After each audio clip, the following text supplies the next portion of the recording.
Aujourd'hui, Caradiac vous invite au Castellet sur le mythique circuit notamment de F1 dans le sud de la France pour vous inviter à participer à une course 100% électrique, le Audi e-tron Challenge Experience, une course d'endurance de 3 heures. On va faire vivre de l'intérieur cette épreuve avec notamment un équipage constitué de 4 personnes. Vous avez mon collègue Cédric Pinatel que vous connaissez bien. Cédric, on est chez toi, je pense que tu es chaud quand même là. Hein. Je suis chaud, j'espère qu'on va pas être trop mauvais. On va voir. Dans l'équipage, on a un petit invité surprise, Patrick Garcia. Les anciens de Caradiac le connaissent bien. Et donc, on va être au nombre de 4 pour essayer de faire gagner cette voiture. On va vous faire vivre donc en direct cette e-tron Challenge Experience.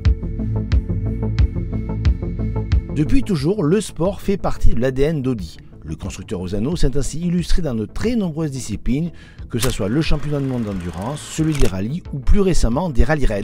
Et ce n'est pas fini puisqu'Audi va prochainement s'engager à F1.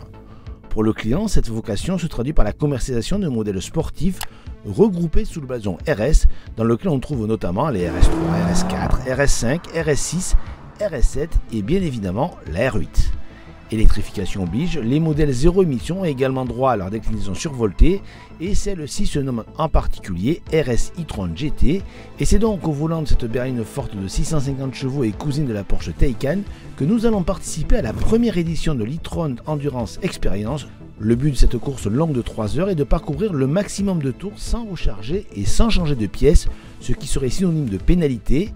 21 voitures sont engagées en 2 catégories et chaque équipage se compose de 4 pilotes, à savoir pour notre voiture la 204, de Cédric Pinatel, Patrick Garcia que les anciens lecteurs de Caradiac connaissent bien, Soufiane Benamouda et votre serviteur. Et pour nous conseiller et guider, un team manager en la personne de Thomas Laurent. Place maintenant à la course. Début des choses sérieuses avec les essais libres. Notre but, se familiariser avec cette RS e-tron GT, mais également sur le circuit de Castellet. Alors l'ensemble des membres de l'équipe a déjà roulé sur le Castellet, mais dans des conditions différentes. Savoir on roulait vite sans trop réfléchir. Là maintenant, il va falloir beaucoup plus réfléchir. Par exemple, ligne droite du Mistral, 130 km/h vitesse maximale, pas plus, car autrement on va consommer trop de batterie, donc ce sera mauvais pour l'autonomie, donc pour la course. Donc là vraiment, il va falloir réfléchir, trouver une bonne stratégie avec le reste de l'équipe. Pour l'instant, on part sur des runs de 12 minutes avec notre coach. Il y en aura 3 pour chacun afin d'adopter une bonne stratégie. Le prochain rendez-vous, ça sera à la Superpole, mais ça sera ce soir. 150. À 140, tu commences à couper. Ça va passer un peu fort, mais ça va passer, ok? Et réaccélère. Première séance d'essai, c'est pas évident, hein. Vraiment il faut recalculer complètement un petit peu la façon dont on interagit avec la voiture. Bien faire attention également aux trajectoires, alors c'est assez perturbant parce qu'il faut se concentrer sur les trajectoires, mais faire attention également aux concurrents qu'il y a. Donc au final on essaye, première tentative 12 minutes, je ne cache pas il fait assez chaud dans la voiture. Hein. Donc, mais bon, apparemment Thomas notre coach est plutôt content de ce qu'on a fait, on va voir par la suite.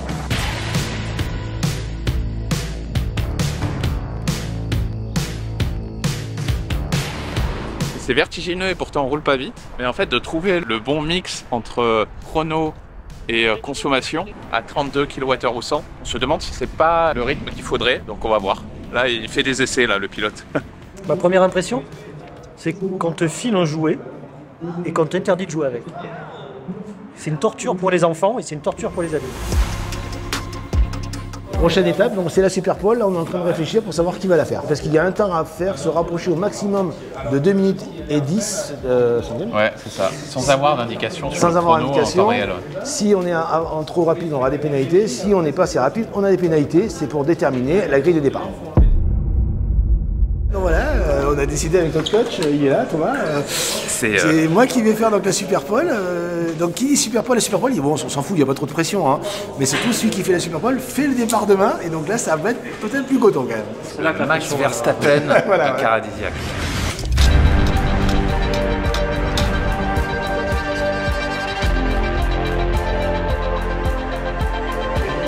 Je ne veux pas non plus qu'on soit dernier.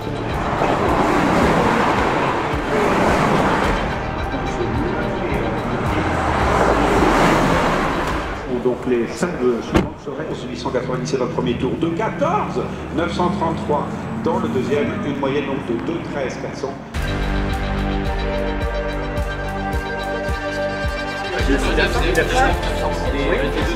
Ça va nous mettre dans le top 10.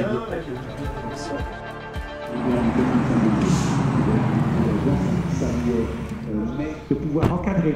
Un peu déçu, hein. Sur le deuxième tour moins bien, je pensais que j'étais pas mal et finalement pas terrible. Bon. On va voir la pole griller. Pour certains, et je n'en doute pas, encourager les équipes et surtout avoir fait Ça va, on est dans le top 10. Mais il y en a, c'est quoi sur le deuxième tour là? Je sais pas, je pensais être dans le même rythme, tu vois. Et Non, c'est bien. mais il y a personne qui t'a dit. Alors, l'attention. Si. La même chose, on refait le même Mais tour. ouais, mais je pensais avoir fait la même chose. c'est bien.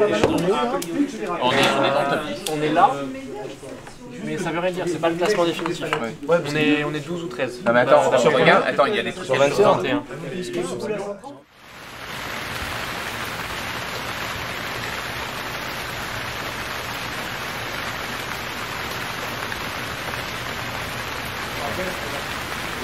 Bon, petit point, aujourd'hui c'est le jour de la course. Hier soir, déception sur la Superpole, j'ai décroché que la 13e position, donc je suis dans le trafic. En plus, premier départ de ma vie, et vous savez quoi? Il pleut au Castellet sous la flotte, j'ai jamais fait, premier départ également, donc pas mal de pression. Alors c'est une course d'endurance, donc le départ est moins décisif, ça joue sur la longueur, 3 heures je vous le rappelle, mais ça risque un petit peu de frotter. En plus là il pleut, là ça va glisser, toute la stratégie un petit peu doit être en vue, donc suspense, on va voir comment ça va se passer.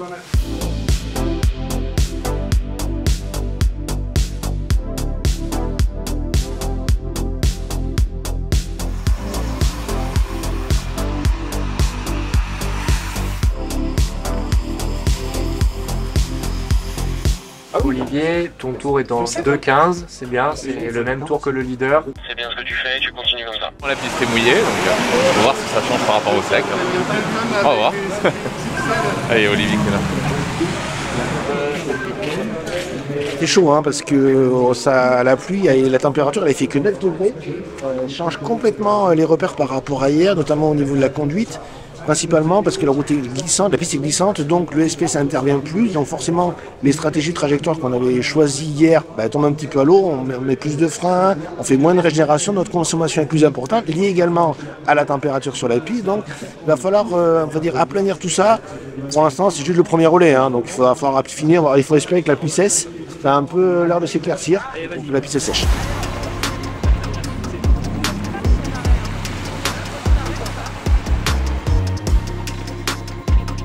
Tu as refait un 2,18, c'est très bien. Je pense que tu fais attention à ta consommation. Content, on a réussi à augmenter un peu le rythme et la consommation, on est dans la fenêtre. Donc là, c'est quand même mieux que tout à l'heure. Bon, j'espère qu'on va remonter au classement, sachant que on a un arrêt en plus que les autres. Voilà. Je vois pas ça où on appelle ça un divertissement. C'est pas un divertissement, c'est une épreuve physique mentale. Course, on n'est pas trop mal, on est très bien au niveau du classement, on doit être 3e donc ce qui est plutôt pas mal. Sur l'énergie on est un petit peu limite là, on est en mode saving parce qu'on a consommé un tout petit peu trop depuis les 20 dernières minutes. Donc là c'est Patrick qui vient de sortir de la voiture, il a fait un top relais pour réemmagasiner de l'énergie. Là c'est Olivier, pareil, la même consigne que pour Patrick, donc franchement ça devrait aller au bout mais ça va être safe.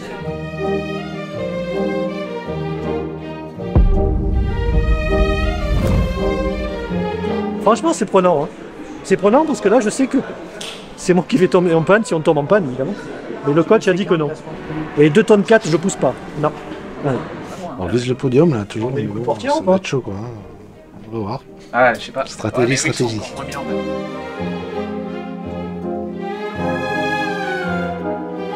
P4. Putain, on n'est pas sur le podium, non.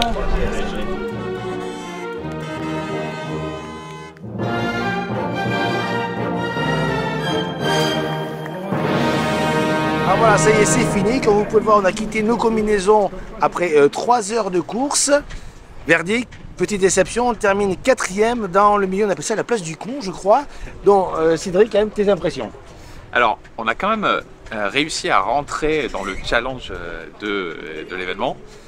Mais au final, on se dit que ce qu'on a fait avec cette e-tron RS de 600 chevaux, on aurait pu le faire avec une voiture beaucoup plus lambda parce qu'on n'a pas exploité les capacités de l'auto et ça, je trouve que c'est dommage. Ah, effectivement, si on est habitué à faire du circuit, c'est pas une course sprint, hein, c'est une course d'endurance mêlée un petit peu à un éco-challenge. Donc il faut à la fois composer et être prêt à accepter une vitesse maximale réduite, par exemple, pour réfléchir à la consommation, à l'autonomie, etc. Certains spécialistes qui étaient présents ici nous ont dit que ça se rapprochait aujourd'hui de ce qui se fait par exemple dans l'OWEC, le championnat du monde d'endurance, où il y a beaucoup de stratégies pour arriver à faire gagner une voiture. Au final, quand même si on est un peu frustré de ne pas rouler très vite, on prend quand même du plaisir. Et en tout cas, Audi espère renouveler cette e-tron Experience l'année prochaine. Si vous avez la possibilité d'être invité par votre concessionnaire, sautez sur l'occasion.